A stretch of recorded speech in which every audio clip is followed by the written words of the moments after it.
She looks at you for permission to speak, mate. Mate, I'm looking for that's bro. Not because you were literally on the couch 5 minutes ago going, hey, I don't want you to bring this stuff up, okay? Just don't bring that stuff up, okay? You want the trash? I got it all for you. Let's rehash the MAFS together. Hello, I'm Wilko, and welcome to Rehash. We're about to get into another Commit Me ceremony. From Married at First Sight, Season 12, it is episode 21. As the voiceover lady reminds us, we are past the halfway point, and thank Jeebus, VO lady. I don't know about the rest of you, but I'm cooked. I'm absolutely roasted. And I'm not just talking about the hate that I'm receiving in the comments and also people sliding into my DMs, because no matter what side you take this season, you are wrong. Oh, we're so divided when it comes to all of the love lab rats. Firstly, thank you to everybody for my birthday wishes. Thank you to everybody for wishing me well on my move, and to everybody who is mad that I do share parts of my life on my channel. You can go and f*** off. Yeah, the channel's called Wilko Rehashed. So everything on this channel somehow relates back to me. Oh, we are still recovering from It's surviving another Boganic dinner party. Oh, I love that she said it again. Oh, by the way, you can also purchase your Boganic tea. They'll be back in stock in like the next week, and then we'll start shipping them again. So you can go to rehashed.com.au, or just in the description below, all the details there. Get yours now before the next lot run out. As always, we have to do a whip around before a Commit Me ceremony. And apparently, Rai and Jack are good again? I saw something about data centres being built in Sydney, and I was like, oh, Ryan, do you know what a data centre is? And he actually did, and I was like, that's great. Like, I'm actually having a conversation with him about data centres, so that was good. Ooh, shut up, that's so sexy. Say data centre one more time. Ooh, data centre. See, Rai, you just had to figure out exactly what her freak was, and you've matched her on her freak perfectly. You said you know what a data center is. And what's the bet he doesn't know what a data center is? I'm actually upset now that I do know what a data center is. Oh, Jack and Rai are so cuddly in bed, and I guess we'll find out a little bit later on the Commit Me couch if that spooning led to forking. And I must place a trigger warning because there's still going to be a lot of topics that we're covering that involve Paul and the punch. As the whip around continues, we find out that more of the love lab rats, how they're feeling about what happened the night before. They all say that they could see remorse from Paul, which I don't disagree with, but they say that it's not good enough. And I don't know if that's actually what they feel or if that's a producer special. With Carina and Paul the Wall Puncher, Paul says that this is going to be something that he regrets for the rest of his life. And I hope that he means that in the way of like the gravity of it, like what he's done is actually a big deal, despite what some people say in the comments. But more than just regretting it, I want you to figure out exactly why you got so overwhelmed that you thought that punching something was the way to go, and to make sure that it never happens again. The toxicity continues. You know who I'm about to talk about, right? Adrian and Awhina have been living separately. Adrian is also apparently refusing to talk about Family Day. It did not go well. Finally, though, Tony and Morena are living separately, and Tony claims that he has no idea what happened. Are you kidding? Tony, where have you been for the last 4 weeks? You told her that you didn't want her because her stamping days are done. Anyway, look, he wants to leave on a handshake. Tony lives just on another planet 24/7. I think he just doesn't take anything that seriously. Oh, and doesn't he walk in trying to get the experts on side? He walks in, he says, hello, friends. Tony, they're not your friends. They're not even really experts, let's be honest. As he's sitting on the waiting couch before they get to the Commit Me one, he is twirling his ring as if he's like, what did I do? What did I do? What is happening? In a not so shocking turn, Morena is missing. Dave asked Tony, what did you do now? Which says to me, I don't know if he's joking or if he actually thinks Tony does bad stuff. Tony, when he makes it to the couch, he's claiming that it would have been nice to not just to end on a handshake. He would have liked like a hug and a kiss. Tony, it sounds like you weren't into hugs and kisses. It sounds like you were into fist bumps and headlocks. He also says when he gets on the couch that he's sad that Morena isn't there. Lies, Tony. Lies. You are so happy that she didn't come. Or did she? I've just been trying so hard through this whole experiment. Too much was... Oh, yes! Did you really think I wasn't going to come? Did you really think I was going to give him the last word? No, don't stand up. It's to see you. Good to see you. Welcome.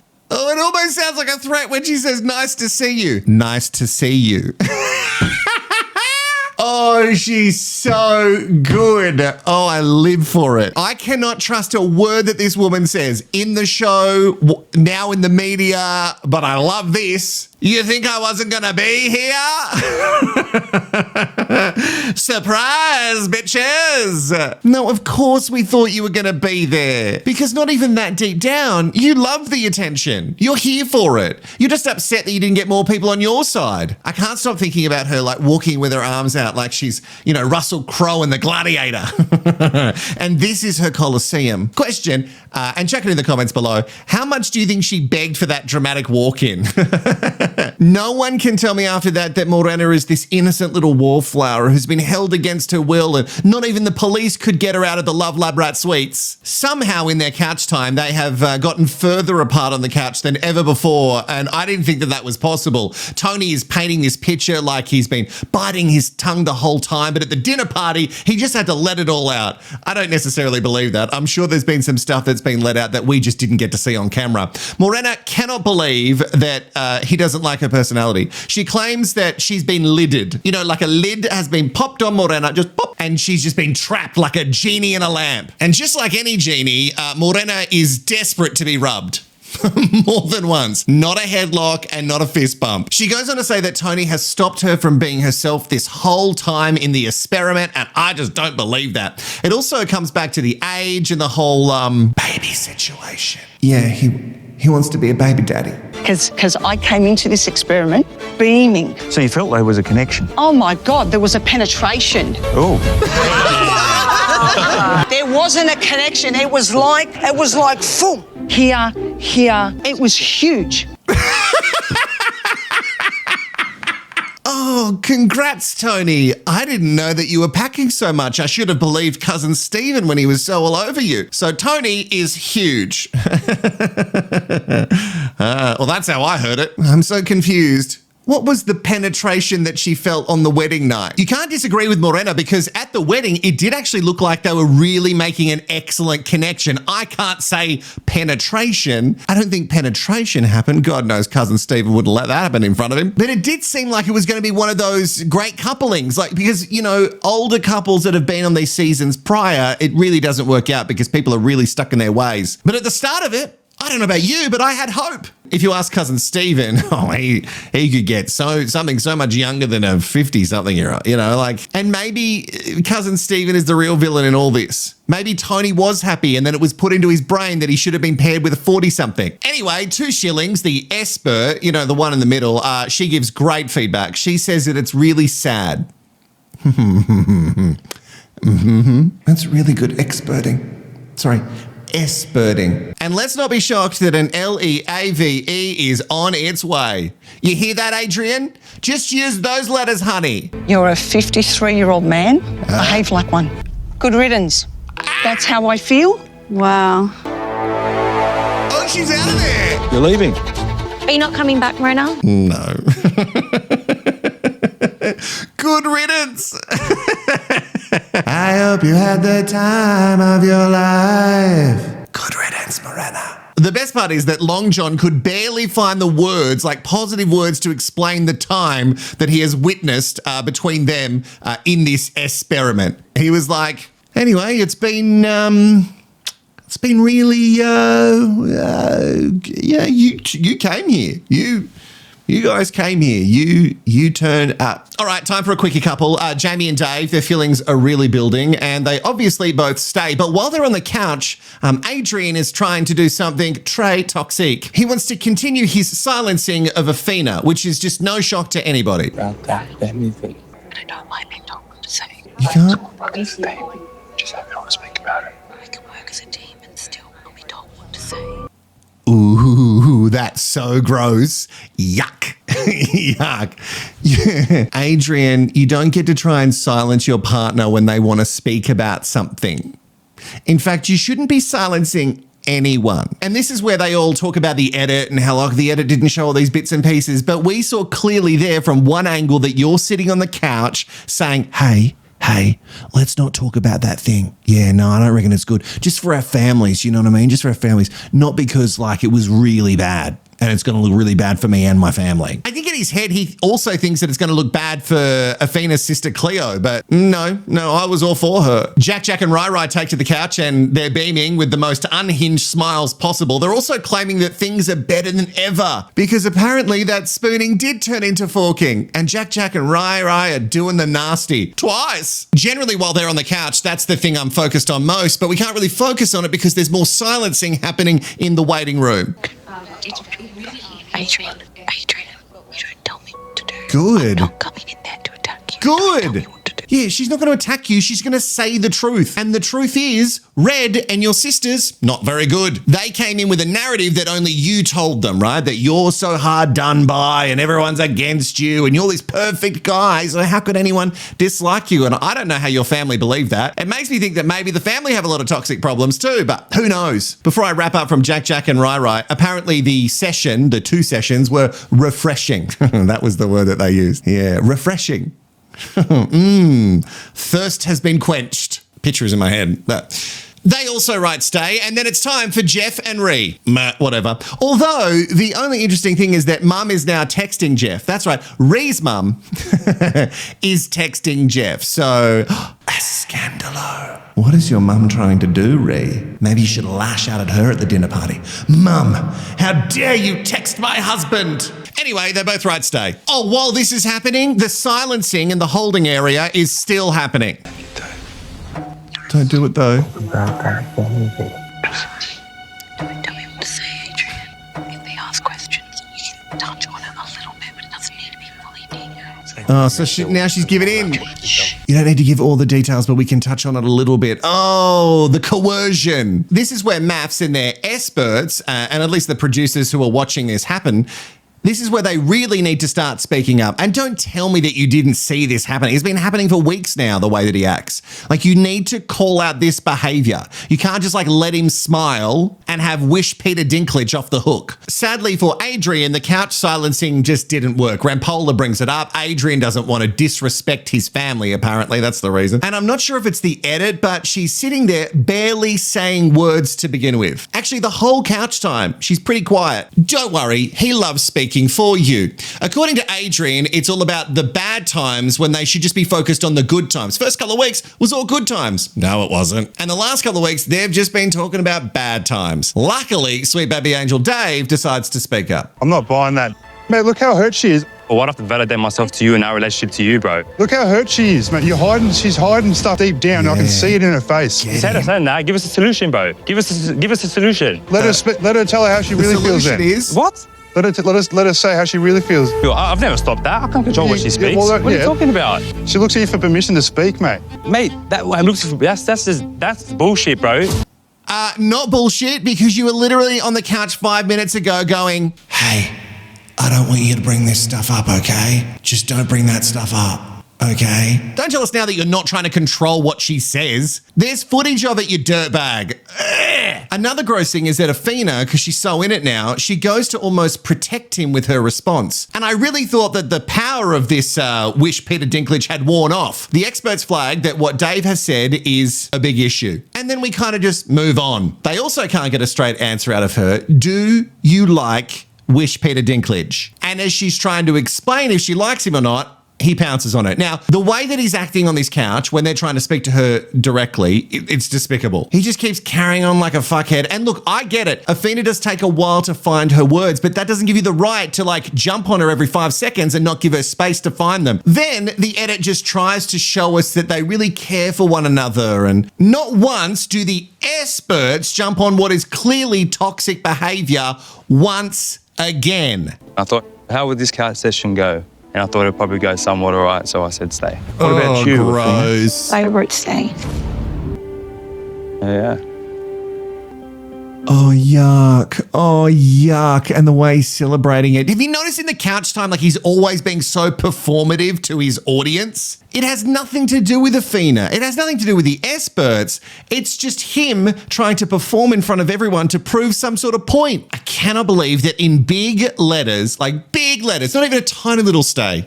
After saying leave last week, she wrote stay again. And this is shitty to everyone around Awhina. I can only imagine what her sister Cleo is going to think about this. And I can't tell if it's because she's being coerced or if she's playing a different game and does she want to be the victim because she feels like it's going to get more sympathy and more followers. I just don't understand Awhina's game at this stage. It's also hard to watch because a lot of us have had friends in this situation before where they're like, I really love this guy. And then he does all these toxic things and they come to you and they tell you all the toxic things and you go, hey, that's really bad. You shouldn't be with that person anymore. And then they go back to them and they keep doing it. And it's a vicious circle. And in the end, as a friend or a family member, you've got to go, you know what? I can't talk to you about this anymore. All right, it's time to get to the Elliot and V. Elliot has a jumper tied around his neck as if he's heading to a Country Road catalogue shoot right after he gets the Commit Me time done. And old mate Country Road claims that he's been in the trenches with V this week. And with that jumper around his neck, I don't think he's ever been in a trench in his life. What a weird choice to go full college. Elliot retells his story and Veronica's face is just still not buying it. It's telling us she doesn't believe a word that he's saying and she's disgusted by all of it. I mean, Veronica rolls her eyes so much she's about to get a strike or at least a spare. Like I was just telling a brick Look at her wall. eyes. So I've just got to jump in here, Veronica. I'm watching you as I'm listening to Elliot's story, and are you aware of the way you're responding non-verbally? I am, yeah. Elliot's sharing some stuff that must be pretty hard to talk about, and you're sitting here diminishing his experience. And that's not really what this task's about. It actually feels like you're being quite judgmental here. Maybe I am, yeah. Yeah, definitely you are. You're being very judgmental. But again, I don't know what's up and what's down because sometimes you look over at Elliot and he's kind of smirking when she's getting berated on the couch. And then sometimes it seems like he's being genuine. I just can't tell. Some people, they smirk when they're in uncomfortable situations. It's like when I'm really uncomfortable, I laugh. I can't help it. I find a levity in laughing about things that are quite tragic. And that's a bad quality. Like he very well could be playing all of us and playing a very different game now because he learned some rules with his first trad wife, Lauren. And now with this one, he wasn't going to be played. So maybe it is all a game. Or maybe it's all Veronica's fault. I actually believe both things can be true. I think Elliot's not that great of a person, at least a chauvinist, and I think V doesn't have a lot of empathy. And I think both of those things can exist. Come for me in the comments. Again, Veronica keeps saying that she doesn't gain an understanding, and Elliot doubles down, and so does she. A little bit of something, like your favourite colour. Give her anything. She knows zero about you. But just tell her your favorite color and maybe she'll come around. Look at him. He loves beige tones. You don't have to ask. We can tell. I think we have two people here that are both lacking quite a bit of empathy. Oh, and I love how snarky Veronica is with the S-birds, with all of her responses. She does not want to be there. She does apologize. And then they both decide to stay. What is happening? So for everyone who's like, I'm Team Elliot or I'm Team Veronica and you can't be Team anyone because both of them have decided to stay in this toxic shit. Whether he's being really toxic or she's being really toxic, and I think both of them are, they've both decided to stay because that is science. So there's no point taking sides on this one. Over to Lauren and Clint. The hand-me-down trad wife wannabe says that there's no romantic connection, mostly because she came home and something was happening and she just had to avert her gaze. When she was explaining this, I thought that she got home and old mate Tassie with the Tassie Chateau, the big businessman from Tassie, was just having a little jerky from Pornhub. Or maybe just a photo of Jackie from the ranking challenge and he was going to town on himself. But no, he was doing the dishes. And Lauren just went, no, there's no alpha in the world that does the dishes. Actually, there's all this talk about they want an alpha. Look, let's just get an actual definition of what an alpha is. ChatGPT, can you tell me when it comes to like a man, what an alpha is? Sure. The term alpha is often used to describe someone who is seen as a leader or dominant figure in a group. It's commonly associated with confidence, assertiveness, and taking charge of situations. In social or professional contexts, an alpha person might be someone who naturally takes the lead, inspires others, and is often at the forefront of activities or decision-making. Does that mean I'm not allowed to do the dishes or like vacuum or do the washing? Not at all. Being an alpha doesn't mean you can't do everyday tasks like dishes, vacuuming, or washing. Being an alpha is more about leadership and confidence. Unfortunately, ChatGPT, the hand-me-down trad wife wannabe would disagree greatly. I just don't understand how in this day and age, I understand that she wants to be a trad wife, but it can't like diminish your lady boner so much just because he decided to help around the Love Lab Rat Suite. Anyway, when she's kind of pressured on whether or not Clint can move into this leadership role, this alpha that she's looking for, she takes a long time and then she sort of says, yeah,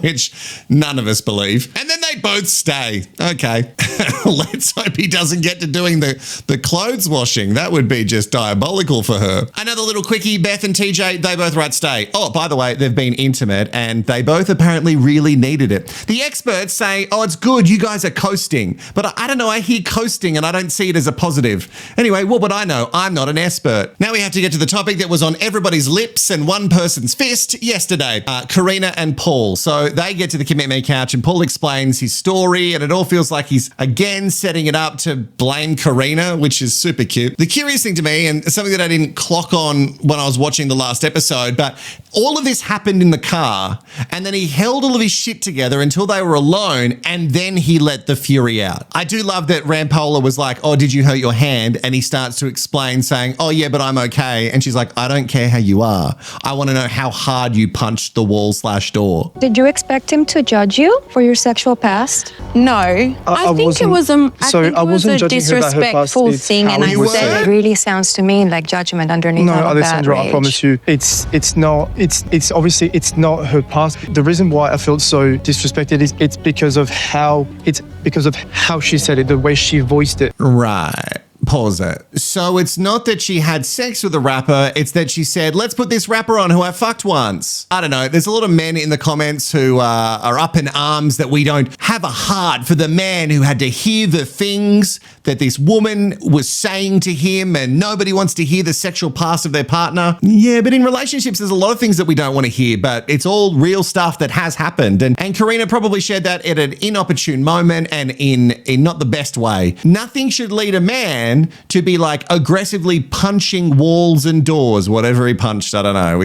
The story changed. Tried to apologize, but I didn't feel any sincerity in the apologies because it was a I'm sorry, but you've done that in the past. You've told me you've done this. I'm sorry, but I couldn't take the apology seriously. And even Adrian's trying to give you advice, which you should never take advice from Adrian. But so you didn't find the apology was sincere enough, so then you punched the wall. Like what's the real reason why you punched the wall? It's time for you to get some deep therapy here, Paul, to figure out exactly what was the thing that triggered you, because it can't be just this situation and this story. I don't know. It seems like Carina just can't see the red flags that a lot of other people can clearly see. We're not saying that Paul's the worst guy in the world. We're not saying that Paul can't come back from an incident like this, but Paul can't use Carina as the reason that he did this. And that's a huge part of this problem. That sure, he has remorse for it and he knows he shouldn't have done it, but then he's like, yeah, but I didn't punch this wall for no reason. Red flag. And as someone pointed out in the comments, I've completely forgotten, this guy's a wellness coach, right? This behavior is a slippery slope and Carina minimizing it is not great. I think it's just that he felt a little bit uncomfortable and embarrassed, maybe. This is really tough to watch. Has shown me that he does have strong feelings towards me. It just shows that like it is a real relationship. We are passionate. Pause. Fuck. I agree. This is hard to watch. This is a really, really hard thing to watch. One, it's not passion at all. This is not what we're calling passion, okay? No. This is abusive behavior. You can't hit things. And then you can't blame it on the other person and say, you're the reason why I hit this thing. Paul, overall, may not be a guy who's going to go down this path of being a really abusive person. But if you've been anywhere around abusive behavior, this is a precursor to it all. And for the people who can't see that, good for you. You've not been in a situation where this has been put in your life. But for a lot of people in the world, this is how it starts. For once, the experts do actually jump on this and say some stuff that's pretty on point. The longer this goes on for, and I assume that they filmed this over a very long time, he is clearly distressed. He is holding her like a lot and crying during all of it. He is obviously not in a good headspace. And I'm really in two minds about the whole situation. I think that this kind of behavior needs to be called out. That's my personal opinion because I think it's really dangerous and it can lead to something. Well, no, actually, I'm not going to dance around it. Behavior like this can lead to people dying. And that's not me over exaggerating anything. If one person dies from domestic violence, that's one too many. And more often than not, it's a male partner towards their female partner. So it's tough because I feel like this stuff needs to be called out and represented. But also I feel like we shouldn't be watching this. It feels like we're damaging her more and we're also damaging him. Like this stuff should have been sent to a separate private therapy area and not, this whole storyline shouldn't be brought to TV. I don't want her to be damaged. I don't want him to be broken because he did this one thing. Because he could be one of the good guys and actually realize once he does some therapy, this is why I did it and I will never do it again. And I've worked on myself to make sure that doesn't happen. It doesn't excuse what has happened, but I don't want anyone to walk away from this being broken. It is really odd that the experts will jump on the physical behavior, bad behavior that they see, but they don't jump on anything that Adrian's done. Look, he claims, as we said in the last episode, that it hasn't happened and it will never happen again, but maybe this incident has done enough to show him the wrongs of his actions. But unless he does find out exactly why that reaction happened, then there's no point. This needs to be a one-on-one kind of therapy where he figures out exactly where that anger comes from. And to their credit, they actually say, we're going to make sure that you go and get these services, which in the end, for this show, is actually a pretty good outcome. The fidgeting doesn't stop for him and the experts have put him on notice. But question for you, and you can pop it in the comments, is that enough or should Paul have been removed from the show? He walks out and then she chases him, which I also feel weird about with the dynamic. But again, I don't want her to be in a bad situation. I don't want him to be in a bad situation. So it's all extremely difficult. So if you are commenting below, that's the end of the episode, by the way. If you are commenting below, make sure we all choose our words really carefully. We can't diagnose people. We can call out behavior that we see, but we have to be as balanced as we possibly can be. It's not something that we all succeed at every day. God knows I don't, but we can all try our best. That is it for another episode, and it is obviously ended on another drainer, and I wish that this storyline would just go away and MAFS could be just a little bit lighter for once. Something says to me that maybe it won't be because the retreat's next, and the retreat normally is where it gets really hectic. See you in the next one.